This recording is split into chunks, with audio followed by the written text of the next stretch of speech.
let's sew these ovalets and curvelets on the machine.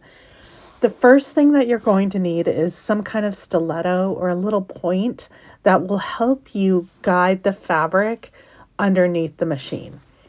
So here I start with a scant 1/4 inch. I've got a shortened stitch length. So if I normally sew at a 2.0, I'm down to a 1.8. Again, that's stitch length.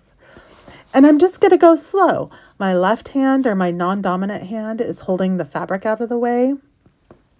And my right hand is using the stiletto to move the fabric underneath the foot. And then occasionally I have to stop and readjust the fabric. Now I'm using a really big background on this, so it's making it a little bit more difficult, but I'd rather have the opportunity to cut down my background. So now we'll just go ahead and finish, do back stitch.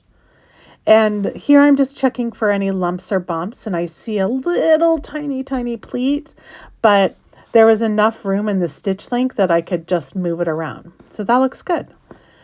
We'll move to the ovalet next. And again, I do back stitch. It's a habit. You don't need to because we're using such a short stitch length.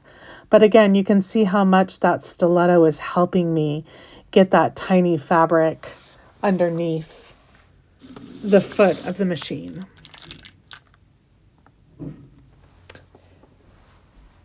When you do this at home, be patient with yourself, practice, and just really go slow. It's not a race. This took me 2 minutes to sew each of them, so a minute for each. Hand sewing still takes me about 2 minutes for a half ovalet. All right, good luck sewing them on your machine.